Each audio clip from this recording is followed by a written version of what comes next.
beaucoup. Luc, vous êtes sur le terrain avec Patrice Achoré.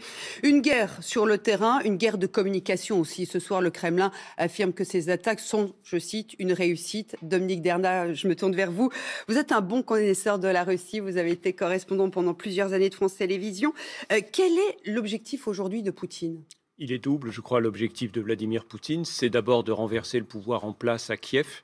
Volodymyr Zelensky, le président qui a été élu démocratiquement en 2019, et renverser son gouvernement et instaurer à la place un gouvernement fantoche, des hommes de paille qui seront à la main de Moscou, qui feront ce que la Russie leur demande.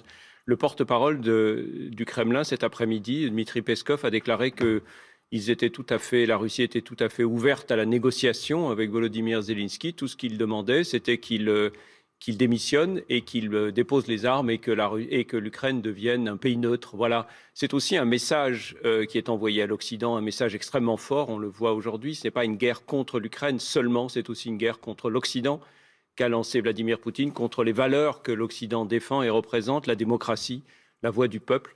Vladimir Poutine est un homme qui ne respecte que la force et qui montre qu'il ne respectera que la force. Il a prévenu ce matin d'ores et déjà les Occidentaux en disant « Attention, dans les mesures de rétorsion que vous allez prendre, attention parce que vous pourriez le regretter », rappelant ainsi d'une façon à peine déguisée que la Russie est une grande puissance nucléaire. Alors justement, vous restez avec nous, on va parler de la situation des Français en Ukraine. Dès ce week-end, la France demandait à ses ressortissants de quitter l'Ukraine. Il serait toujours près de 700 à être bloqués dans le pays, pris de court par cette attaque éclair. L'espace aérien est fermé, il n'y a donc plus d'avions pour rentrer. Une cellule de crise a été mise en place, mais pour l'instant, aucune opération de rapatriement n'est programmée. Thomas Cuny, Lucie Berbet, Julie Vitaline. À Poltava, à l'est de l'Ukraine, nous avons pu joindre un Français. Il se dit inquiet pour sa situation. On a quand même cette chance d'être en paix, d'être en liberté, et puis au final se réveiller dans la nuit avec des bombes notamment au-dessus de nos têtes, c'est pas évident. Je vous avoue, c'est la première fois que ça m'arrive. Dans les grandes villes, les journées sont désormais rythmées par les sirènes d'alerte, comme ici à Kiev, où réside Kevin Ben Simon, originaire de Cannes. Encore les sirènes qui sonnent. Les gens paniquent pas en bas. C'est calme, mais ça veut dire qu'il va certainement avoir des bombardements.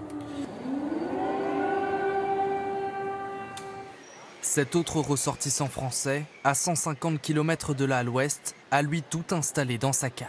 Nous avons préparé pour survivre un petit peu sous terre au cas où tout cela dégénère, ce qui malheureusement risque d'arriver. Alors c'est aussi notre abri anti-bombe. Partir ou rester, certains expatriés disent ne plus avoir le choix. Mon seul souhait en ce moment, c'est juste de quitter ce pays n'importe où.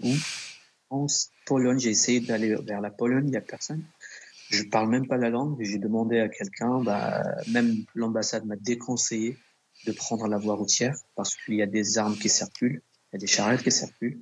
Donc, on doit juste rester chez nous. L'ambassade de France à Kiev a ouvert une cellule de crise, alors que le Quai d'Orsay appelait dès hier à quitter le territoire ukrainien, sans délai. Dominique, aujourd'hui on est face à un pays un peu démuni. C'est vrai que les forces en présence sur le terrain sont totalement déséquilibrées. Oui, l'armée russe c'est un rouleau compresseur et Vladimir Poutine n'hésitera pas à mettre le nombre d'hommes et de blindés et d'aéronefs nécessaires pour s'assurer de la victoire. L'armée ukrainienne est absolument incapable de résister longtemps. Elle va sans doute se battre et elle se bat, on l'a vu, pour protéger la capitale, pour défendre les lignes de front qui existaient. Mais l'armée ukrainienne, même si elle est montée en gamme, si l'on peut dire, depuis 2014, depuis le changement de régime, l'Union européenne, les Américains ont aidé l'armée ukrainienne à se moderniser.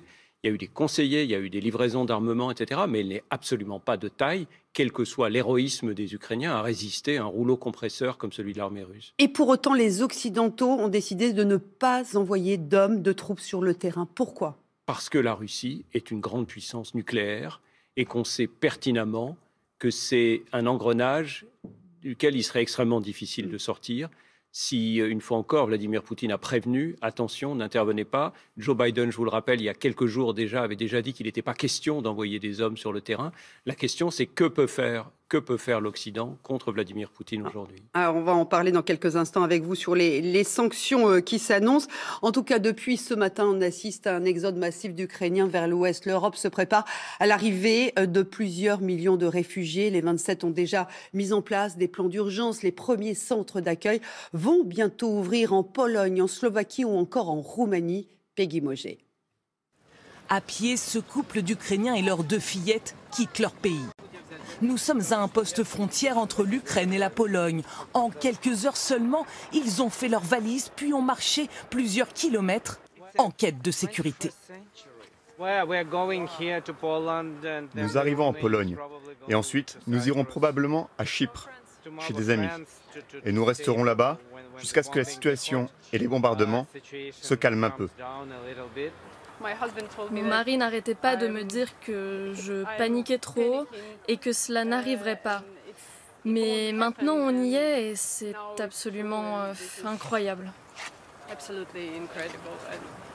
D'après les autorités polonaises, 15 000 Ukrainiens ont ainsi franchi cette frontière aujourd'hui, n'ayant pas d'autre choix, disent-ils, que de fuir le plus loin possible les bombardements.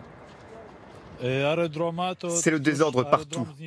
Tout le monde fait la queue pendant des heures aux stations-service. Les gens veulent partir.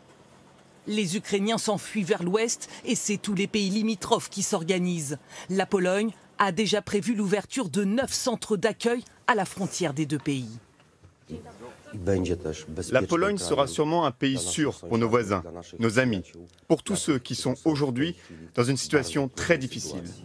L'exode a aussi commencé vers la Slovaquie, comme le montre cette file de voitures attendant de traverser la frontière. En Moldavie, ces tentes ont été montées dans l'urgence pour accueillir les réfugiés ukrainiens. En direct de Bruxelles, on retrouve Julien Gasparuto. Bonsoir Julien, cet accueil des réfugiés, c'est un défi immense pour les Européens. Oui, et les 27 chefs d'État et de gouvernement en discuteront ce soir car ils s'attendent clairement à un afflux massif d'Ukrainiens en Europe dans les prochains jours. Hier, l'ambassadrice américaine à l'ONU évoquait la possibilité que jusqu'à 5 millions de personnes puissent être déplacées suite à cette invasion militaire. Les réfugiés sont les bienvenus, a déclaré sans la moindre ambiguïté la présidente de la Commission européenne, Ursula von der Leyen, qui estime que l'Europe est prête pour les accueillir. Des plans d'action ont été définis dans les pays qui sont en première ligne, en Pologne notamment, on vient de le voir, mais aussi en Roumanie, en Slovaquie. Tous se disent prêts à accueillir des réfugiés. Même la Hongrie, pourtant d'ordinaire peu volontaire sur ce sujet, sur la même ligne que ses voisins. Alors ce soir, ici, lors de ce sommet européen, eh bien, l'objectif sera de coordonner cet accueil et puis aussi de voir comment les autres pays peuvent venir en aide, notamment avec un soutien logistique ou financier. Merci beaucoup Julien. Dès ce matin, Emmanuel Macron a convoqué un Conseil national de défense. Le chef de l'État s'est ensuite exprimé dans une allocution. Il parle aujourd'hui d'un tournant dans l'histoire de l'Europe. Les événements de cette nuit sont un tournant dans l'histoire de l'Europe et de notre pays. Ils auront des conséquences durables, profondes sur nos vies. Ils auront des conséquences sur la géopolitique de notre continent. Et nous saurons ensemble y répondre. Au-delà des mots, que peuvent faire la France et la communauté internationale? Ils ont finalement peu de levier. Une intervention militaire aux côtés de Kiev, on l'a dit, est exclue. Il leur reste donc les sanctions économiques. Un nouveau train de mesures doit être annoncé ce soir, notamment par les Européens et le président Joe Biden. Les États-Unis promettent des sanctions, je cite, dévastatrices. Jocelyn Debrow. Depuis la Maison-Blanche ce matin, c'est l'un des tout premiers à réagir à l'arrivée de troupes russes sur le sol ukrainien. Le président américain Joe Biden publie ce soir un nouveau tweet pour saluer le courage des Ukrainiens et annoncer de nouvelles sanctions contre la Russie. Ce matin, j'ai rencontré mes homologues du G7 et nous avons convenu de nouvelles mesures économiques dévastatrices pour obliger la Russie à rendre des comptes. Les pays de l'Union européenne ont unanimement condamné l'offensive russe en Ukraine. Mais c'est de Londres que l'attaque la plus lourde a été portée. Boris Johnson qualifiant Vladimir Poutine de dictateur. Malgré ses bombes, tanks et missiles, je ne crois pas que le dictateur russe parvienne à maîtriser le sentiment national des Ukrainiens et leur conviction que leur pays doit être libre. La Turquie condamne elle aussi l'invasion de l'Ukraine par la Russie. Seule voix dissonante, celle de la Chine, allié de Moscou qui s'abstient de toute condamnation ce soir. La Chine suit de près la situation en Ukraine et appelle toutes les parties à faire preuve de retenue pour éviter que la situation ne devienne hors de contrôle. Après avoir adopté de premières sanctions économiques en début de semaine, les 27 se réunissent à nouveau à Bruxelles ce soir pour annoncer et valider des mesures plus lourdes contre la Russie.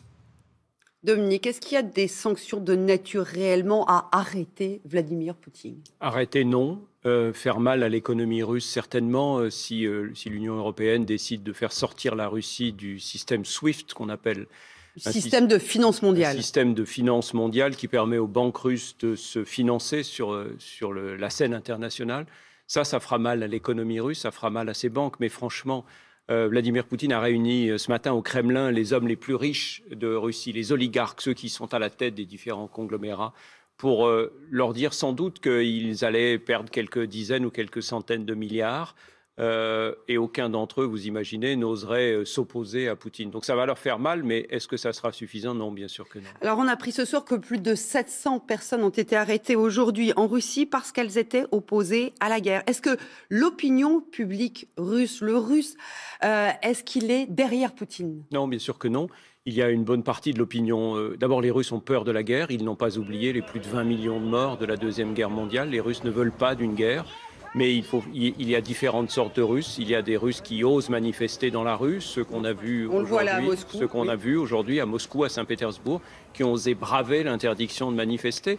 Et puis il y a beaucoup de Russes qui sont contre cette guerre, mais qui n'osent pas sortir, même s'ils ne croient pas un mot de la propagande officielle. Merci beaucoup Dominique d'être venu sur le plateau du 19-20. En tout cas, cette guerre déstabilise déjà l'économie mondiale. Toutes les bourses ont chuté brutalement aujourd'hui. Paris a terminé en baisse de 3,83%. Les cours mondiaux du pétrole et du blé ont atteint de nouveaux